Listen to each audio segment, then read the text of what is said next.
Welcome to the Reschool'd podcast, the show that discusses all the things that schools may have missed, with your hosts, AJ Kuti and Jason Gordon. Hey everybody, welcome back to the show. We are the Reschool'd podcast, the show that discusses all the things that schools may not have prepared you for. As always, I am AJ, and sitting across from me, Jason. Jason, how are you doing on this dreary morning? Well, you know, it's one of those slow ones. Yeah, no kidding. Not going to lie. I got my kids off to school and stuff, so that's good. So I'm one step in front of the other. What about you? I'm assuming you didn't walk them this morning.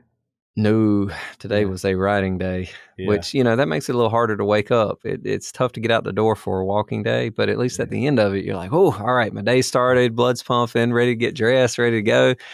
And yeah, there's the riding days where you get back and like, oh, I'm going to need a second cup of coffee. Exactly. I just finished my first, so. Well, you know, today's episode, we've talked about something, actually one of our very first, I think it was like our 8th episode overall. We talked about the difference between online, hybrid, and face-to-face classes. And in this episode, we're going to go back to that kind of topic, but we're going to talk about succeeding and ways to succeed specifically in an online or hybrid learning environment.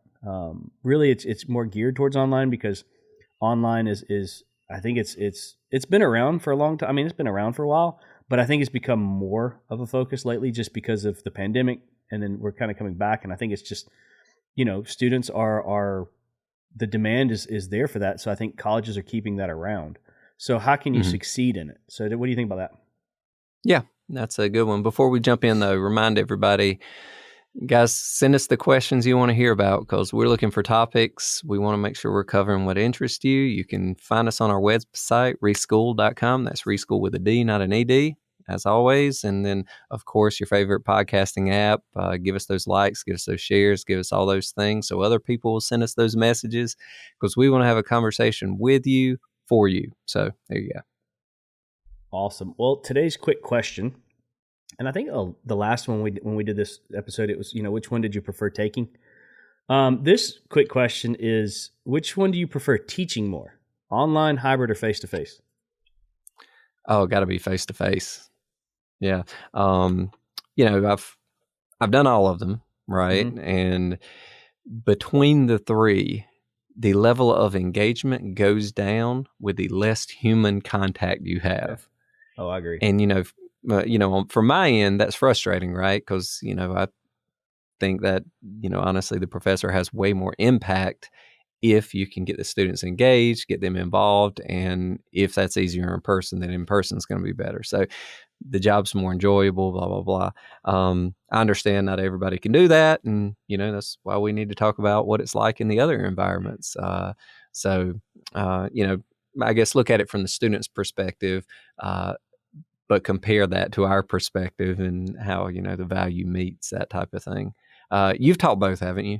Yeah, I've taught all of them. You've taught all of them? And, okay. Yeah, and to me, looking at it from the laziest perspective, and this is assuming that this is not a new prep, then the asynchronous online would be the easiest because it's all done for you. You set it, and all you're really doing is answering some emails when students. I mean, granted, you could have some tutor sessions, Zoom on whatever, but that's the easiest. To me, the most fun is the face-to-face, and it will always be the most that'll be, to me, the one that I prefer more so than anything, because you do get that interaction. You do get the ability to see students' faces, and whether the students realize it or not, they have cues.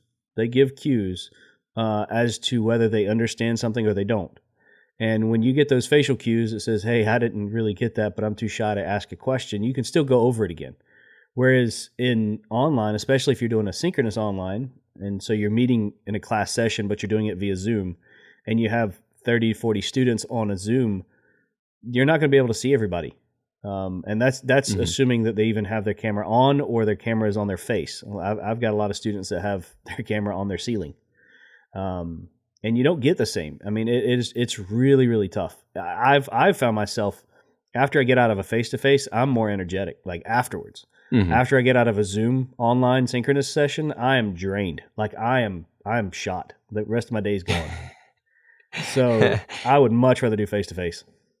Yeah. Absolutely. I mean, there's just something about looking at a screen and getting Hmm. no interaction, and you're trying so hard to like create some level of engagement, to ask a question, to get people to raise their hand on something, to query, the group, like get some, voting on something like for opinion stuff. And by the time you integrate all that stuff, you're thinking about the stuff you're teaching, and you're thinking so much about classroom management and stuff. It's just, oh my gosh, it's painful. It really is. And yeah, I mean, I get done with an online class and I just kind of like fall back in the seat. I'm like, oh God, that's over. Thank Yeah, God. yeah, exactly. Well, have you, so in class, like one of my favorite things to have happen, and I'll get goosebumps. Like it's just one of those. It's just a fun thing to have, is when you're talking about a topic of your class, or maybe you've talked about one and then you talked about another topic later on, and a student actually, like, that you can see the grasp, like in their actions, in their face, in their work, you can see something all of a sudden click. And when you see that click, it's the best feeling in the world as a professor. Hmm. Absolutely. I mean, what I always get is this, you and I both teach some Yeah, topics that are not the most engaging in the world, right? yeah, yeah, And the students are out there, they're taking notes, they're kind of listening, but they're avoiding too terribly much eye contact and stuff, not to be yeah, called on and stuff like that. But all of a sudden, you start talking about something, and you see the student just. They kind of put the pen down and they lean back and they're looking at you like, you can yeah, tell they're just be like, either they want to have the discussion or they want to tell you a story. With yeah. me, I teach legal regularly, Hmm. and the students, when that happens, it's almost always, well, let me tell you about this situation I was in, right? It's Yeah, almost always that. And that is where it's so relevant. That's, I've told people before, your non traditional students are always your best students in terms of like interaction in yeah, the classroom, yeah. stuff like that. And it's because they're engaged because they've seen it before, Hmm. right? Yep, They're like, oh, what we're talking about now, oh, I've seen this scenario. This yep, could be relevant to me. So they're locked in, they're listening, that type of thing. The traditional students who, for the most part, I would say have not seen a lot of, yeah. particularly when we're talking about management, we're talking about legal Accounting. subjects, accounting, they haven't seen these things before. And they're just like, well, yeah, I'm just gonna, just Yeah, get down some notes. I'll learn this later. yeah. I agree. So, Let's get into the main topics, okay. or main questions. So first and foremost, why do you think online classes are so popular? Have become so popular in college?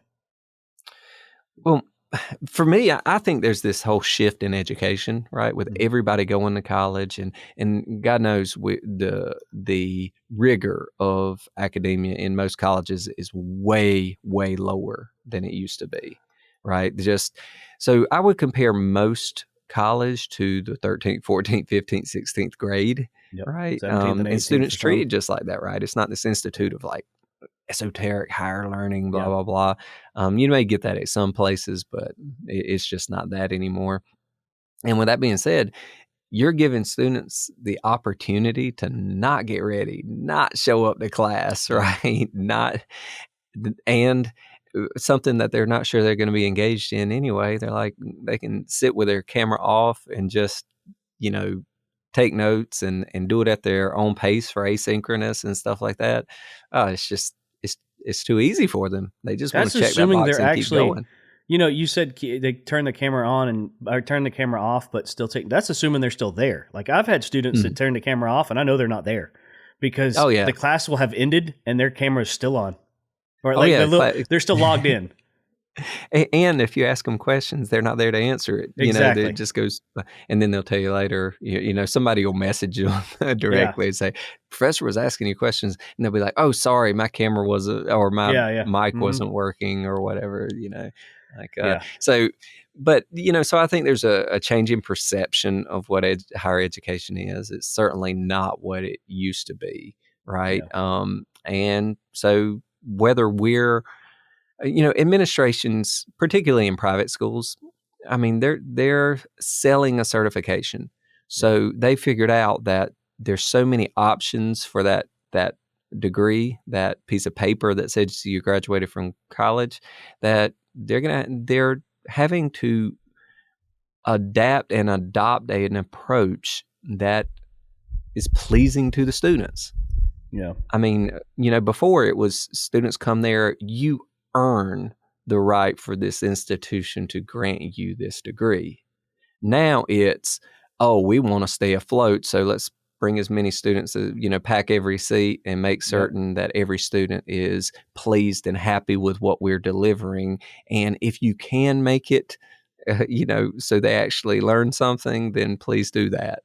And that's a hard thing for me, and I have and always gotten a small percentage of the class that gives me really bad reviews because of I'm too hard on them.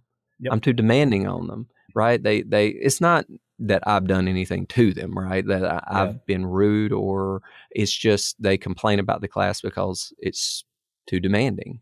Yep. And they're like, so much reading, so many quizzes, he's unforgiving on late work, blah, blah, blah.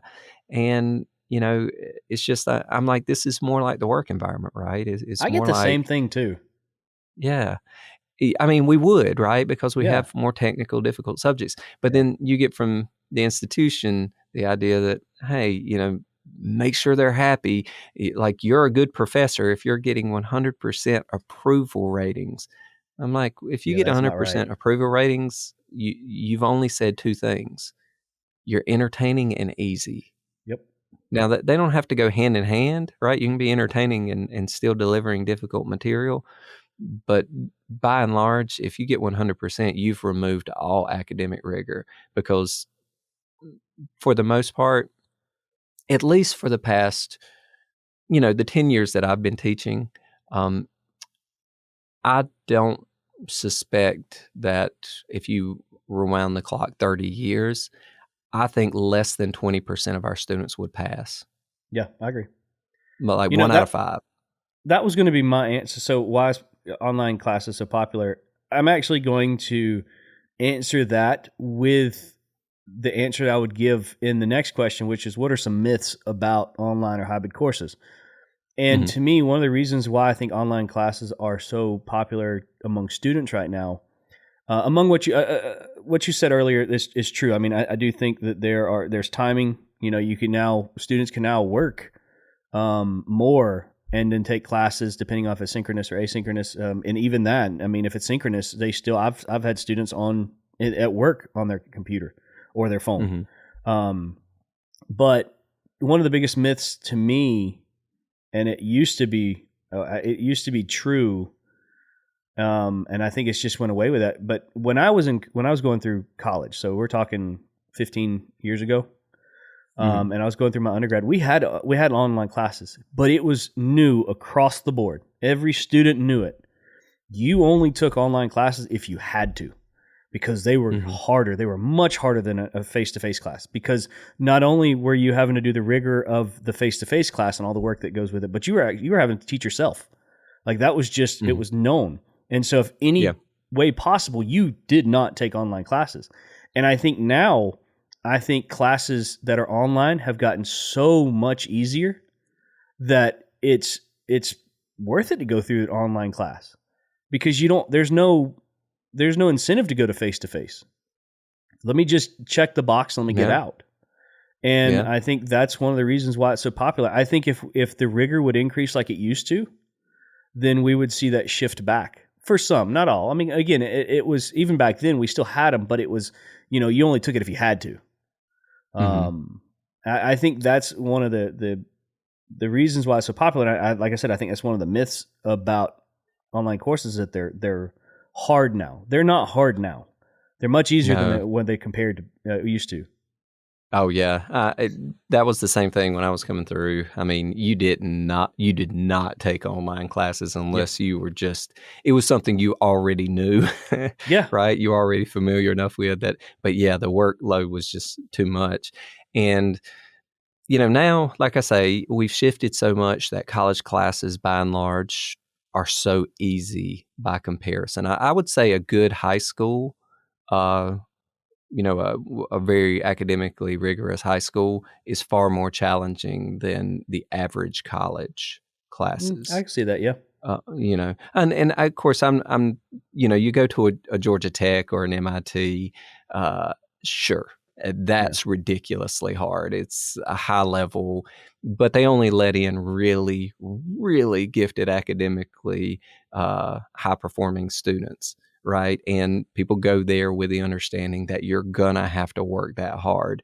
There still are institutions that just still keep the standard, but by and large, the majority of your institutions, the majority of your not elite private institutions, and the majority of your state level institutions, just like I say, we've had to drop the academic standards so low, not to fail everyone, right? Because I would say every year, if I teach 300 students in a year, um, really there's you know 20 that have met the standard, Yeah.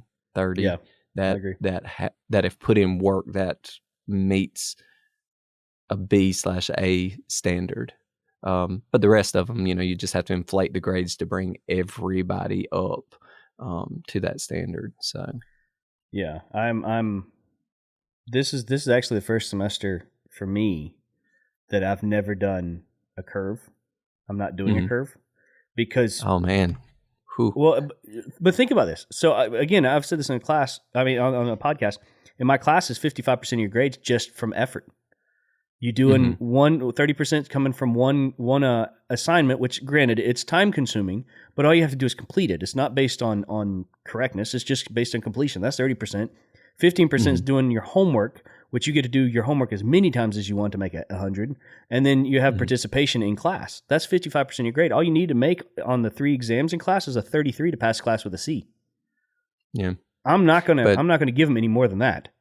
but but now students they won't do their homework, so there's I would say 50% of my students won't complete their homework. Yeah, I'm um there too. I'd say 5%, one out of every 20, will do throughout the semester 75% or more of the reading. But over 50% will never read a page prior to class. They'll skim the notes just to do quizzes and stuff like that. But if you didn't have quizzes on the reading, where they could open the book and just at least find the Find it, answer, yeah. they would When they actually have to never even look at apply the it. notes. What's that? When they have to take the concept and apply it to something, they can't do it. hmm Oh, yeah, there's zero ability to do that. But, Yeah. here's the only thing that gives me a little bit of comfort in that realm is that most jobs don't require that. Yeah. Most professionals I've met, by and large, I mean, I'm talking about the average employee, manager, that type of thing. I'm not talking about someone who goes into consulting or Yeah. is a high Sure. level service provider, or someone who makes good enough grades to get into medical school, right? That's your 5% of the population, of the student population. They're doing the work. They're really busting it. They have so much more acquired knowledge than everyone else. It's like night and day. I mean, it's the difference between what used to be someone with a college degree and someone without. Yeah. And you're having that with two people with the same degree. Uh, but like I say, employers have figured out a way to sort through those, and to identify the people who can do the work and do have the level of understanding and stuff like that. Because now we've gotten to the point that employers, if you don't have that certificate, they're not going to give you an opportunity. And most students don't need to know that much to do most jobs. Most jobs do not need someone with that higher rigor of Yeah. academic learning, but just the kind of tangential learning, the little bit that is picked up, in each class, the compound effect of it, college still does have a huge benefit. It does have a huge impact, particularly what you learn from the people beside you and everything. So employers have recognized that, but it's just it's gotten to the point that we have to keep stacking degree on top of degree rather than just No, I just agree. getting the most out of the first degree, right? So I mean, it's a systemic problem. Administrations at schools are caught up in it. Students are caught up in it. Employers are caught up in it. And it's hard to reverse tide, but, it's important for people who are going to go to college and are going to, decide, hey, am I going to take an online class or am I going to take an in-person class? They need to know these things, right? So now I would say if you were just checking the box and you're trying to move through, right? Yeah, take that online class, and it probably won't be any harder and things like that. If you're someone who needs to be motivated and really wants to get something out of it, and that face-to-face interactions, if you've got a decent professor, like I consider us to be good professors, right? Decent. We'll go decent. Yeah. We work hard. We try to engage our students. We really care about them. We don't just stand up there and lecture. Like there's never any of that. There's all this, engagement activities, all that stuff that we work into our classes. So, that type of thing, we work hard on that. And, so if you are the type of student who really just wants to get something out of it, to acquire knowledge for knowledge's sake, and then be able to apply it to your career path, well, yeah, I mean, go with the in-person classes and go with the right professor who offers you that, because that's where you're going to get what you need out of the experience. Absolutely. Well, let's look at the last question. And I mean, this is going to be a little bit of a discussion because it's the whole point of this kind of series that we do, which is the college strategy series. What are some things to know going into an online or hybrid course that will help students succeed better in those courses? Going into the course that will help them succeed. Okay. I got one that comes off the top of my head. Yeah, rattle off first. Go ahead. So you can't go in there assuming that all online classes or hybrid classes are the same, because they're not. I mean, you still have academic freedom. The professor is able to structure the class how they see fit. And really, specifically, I'm talking about here a hybrid course, because a lot of times you think hybrid courses are half online, half in class. And a lot of times they are. But that also could lead to the assumption that, well, if it's half on class and half online, then I'm not really doing much other than just hearing them in class and then doing a little bit of work here. But a lot of times that class that you don't have, so if it's a 2-day-a-week class, Tuesday, Thursday, 8:00 to 9:15, and you meet on the Tuesday and you don't meet on the Thursday, that doesn't mean you just have a day off. Typically what that means is the professor is giving you that day, that time of the day, to do something with it, whether it be to read, to do some kind of work would not be typically consisting of homework. But they're just giving you that extra time, so you have that extra time versus giving it to you outside the class and meeting twice a week. So the best thing I can tell you to do, especially online too, but hybrid, is if they give you specific times, so if it's an 8 to 9:15 class and you don't meet on Thursday, wake up like you normally would, do classwork at that time. If you're on an online class that doesn't have a quote-unquote time, so if it's asynchronous, then create a schedule and stay on that schedule as if you were in class. That is the absolute, to me, that is the number one way to succeed, or at least better your chances of succeeding in an online or hybrid class, is to maintain some kind of schedule. And if they give you that schedule, use it. Just stay on that schedule. I do hybrid right now. We meet on Tuesdays. They do work on Thursdays. I give them the day to do their work on Thursdays. I can't tell you how many students wait till either the night before the assignment is due or the morning of that is due to do it. And if you could just get in the habit of doing it, your schedule will make things happen for you. If you're waiting to last minute, are high structure need, and so many are low structure need, right? A low structure need just means they're creating their own structure. But if you need someone to create the structure for you, the in-person obviously is going to give you more structure, because here's the class time periods, here's what you have to have done by then, blah, blah, blah. Asynchronous, and you got to keep up yourself and all that, you need to make yourself structured, even if you're not naturally that way, right? I mean, because once again, it's on you. Now, even though the academic standards may not be any higher, right? It's still, you're going to have to provide that structure, and you can still fail that class, right? And a lot of, I will say this: there are a lot of institutions out there that still they hold the hard line. If you don't meet core standards, particularly on something that's automated, right? That you have the essays are graded objectively by third parties, and then there's quizzes that you take online and stuff that's, automatically graded and stuff like that rather than graded in person. There is no forgiveness, right? Mm-mm. All of a sudden, yeah, I mean, you fail the class, right? And I think you'll have less of that hard line approach with the in-person type thing. So yeah, I'm with you there. You got to keep a schedule, but what I'll add to it is that figure out who you are. If you are high structure need and you don't believe in your ability to set that schedule, you need to reconsider taking that class, Yeah. right? Maybe online synchronous would be better, right? Type thing. Maybe in person or hybrid synchronous, which if you don't know what that is, like, hybrid is part in Yeah. person, part online. Synchronous is you take it at that specific time period each week. Well, there's a lot of structure in that too, right? I mean, so it's all one of degree, I would say. Yeah. Right. So, I agree. so yeah. I would say another one is piggybacking on what you just said. Know yourself is know what you need and don't be afraid to ask for help. Mhm. I don't have a problem helping students. I love helping students. That's why I got into the job that I have, is because I love helping students.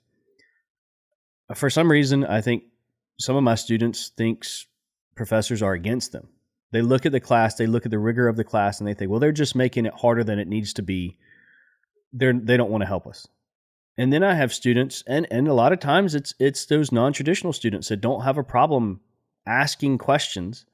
I had a student the other day email me, and they were having issues, and we have a test coming up, so I know they're studying. And this is not the day before the exam, so that's a good sign. But they emailed me and asked me some questions about a certain topic, and they provided some questions that they had been working on, like problems that they've been working on, and they just couldn't understand where the answer was coming from. And I could have written back, and it would have ended up being my book that I would have written them back, because it was a complex situation that they were asking about. And I just emailed them back and said, hey, can you jump on a Zoom real quick? And we were able to hop on Zoom. And this is, mind you, this is the weekend. So this is not a time that most would expect professors to be working or wanting to spend time with their students. But I understood this student needed some help. And like I said, they have a test coming up, and I want to make sure they get this information prior to the test day so they can kind of study with it. And so we met on it was on a Sunday, and we met. I went through, I think, 3 problems with them. I did 2 problems myself, explaining it, and then I let that person explain one back to me, so I make sure they got it. But it would not have happened if it wasn't for their comfort. And even that, they were expecting for me to write something. They weren't expecting me to jump on a Zoom call, but I want them to know it. Like, I'm not that's probably one of the biggest myths in college for a lot of students is 99% of the professors out there are not against you. Like, they're not wanting you to fail. They're wanting you to succeed, but they want you to succeed so much that they're going to, they're going to take a lot of times a challenging topic, and there's nothing they can do about it, but they want to make sure you get it. And so it's going to come off as we're wanting you to fail. We're not. God knows, I would love everyone in my class to pass the class with an A. Would they look at me sideways if everyone in my class passed the class with an A in accounting? Yeah, they'd probably wonder what I was doing. Because it's known. I mean, accounting is a difficult subject. But do I care if and I came close. I had one semester when I first started teaching where and granted it was a summer class, so it was a little bit, smaller class, but everybody except 2 people passed with an A or B. But it's just one of those things that I want you to get it. every professor wants you to get it. And it's not in the sense of hand holding and you just pass, but I want to make sure you actually got it. Like you're able to apply it. And so, that's the thing. If students could just look at it from our perspective, right? We're paid to do a job, and we take pride in our job, and our job is to take otherwise, difficult material or something that you don't know, and to introduce it to you in a way that helps you to learn it. It frustrates us when you put in no effort to learn or, at least work at what we're offering up for you. And so if you don't do that, all of a sudden we are like, what do? Do we not do our job well just because you're not doing your part, your role? Yeah. And, some of us are like, no, I'm going to hold the standard and everybody's going to get a worse grade. Others of us are like, well, I'm doing my best work, but I'm getting no effort from you, no matter how hard I try to engage you. Some of you are engaged, some of you are not. So, but, like I say, the system is what it is. So I'm just going to, curve the whole class up to everybody, to make sure I have 15% A's, 40% B's, 35% C's, and whoever falls, after that, fails. And so let me ask you a question, because I had this actually happen to me, and I want to hear your opinion, because this happened early on in my career, and this is where, like, typically if you really vested in the students, professors take things to heart a little bit more, especially in the earlier years. I know I did.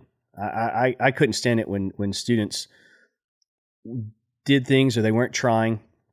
And so I had I'll never forget this. I had a student, and we used to have, in my class, I used to do comprehensive finals. So it was, but it wasn't weighed, it wasn't skewed. It was weighted kind of in the right area. And I had a student come in, and right before the finals, I always show them, this is what you need to make on your final to make an A, B, C, or D in the class. And if you had like a negative grade, that means you can't get lower than that grade. So like if you had a negative grade in like a D, that means you've passed the class. And so I had a student come in, and the way it was working, they needed like a 30 on the final to pass the class with a C. They needed like an 80 or they needed a 90 maybe to pass the class with an A. So they had a wide range. And I thought, okay, this student has worked, hard enough to get them to have the ability to make an A, even though they only needed a 30 to pass the class. And so they came in, I gave them the test. They did literally 30% of the work. Like on my problems, I say this problem is worth 10 points, this problem's worth 20 points, this problem's worth 10 points. They did 2 problems that was worth a sum of 30 points, and then turned it in and walked out. They spent 15 minutes on it, turned it in and walked out. Only shooting for that. And the thing is they missed the 30 because they only tried for the 30. They assumed that they made 100% on the 30, and they didn't make the 30. And I was dumbfounded. Because to me, like in class, like I had those classes where I was like, I got to make a 90 something to make an A. You better believe I'm going to make that 90 something. If I'm going to shoot for it. I might as well. I'm not going to give up. And to have somebody go, I'm just going to try to make a 30 just to pass the class and get out. I was just that one hit me hard. I was like, this is a matter of fact, like I said, the student didn't hit the 30. I didn't curve it up either. I pretty much said, if you don't care, I don't care. And that was it. I mean, they had to retake the class. They failed the class. So don't do that. Don't do that for face-to-face or online or hybrid. Never. Yes. That's a terrible idea. So, and I think if you are listening to this and you are looking to understand what's in your best interest, 1, like we said, know yourself. 2, set a schedule. 3, understand what the expectations of you are going to be. for the class. Get to know the professor to make certain that they understand that they understand what you expect of them as well and what you're hoping to get out of the class and everything. And if you do those things, right, that's going to greatly increase your likelihood of success in the course. Be willing to put in the work. As long as you're willing to put in the work, there are very few classes that you will not do fine in. Yeah, I agree. I would say mathematics and sciences, because they are holding a standard. Sciences, I would say particularly because a lot of people who go through sciences are going to medical school. So organic chemistry, you can work hard at that one and still not pass it. Amen. Right? Yeah. Calculus 3, you can work hard at that one and still not pass it. Right? It's just, it's challenging. You've got to learn the stuff. And some people just have a very difficult time learning that stuff. Most classes, particularly like the classes we teach, business, you can learn the stuff. You can pass this class if you put in effort. It's going to require more effort for online. It's going to require more effort for asynchronous, period. As long as you go in knowing that, you're going to be good to go, right? Establish the expectations and meet them. Absolutely. I couldn't agree more. Well, this has been a good episode. It's been a quick episode. I like these. You have any parting words before we head out? Just remind everybody, we're going to talk about what you want to hear, so send us those messages. Let us know what you want to hear about, and we'll get it on the show docket. Awesome. Well, we hope you enjoyed the show. We hope to see you next time. Until then, goodbye. Take care. Thanks for listening to the Reschool'd podcast. Be sure to head over to reschool'd.com for news and other information on things we're getting into.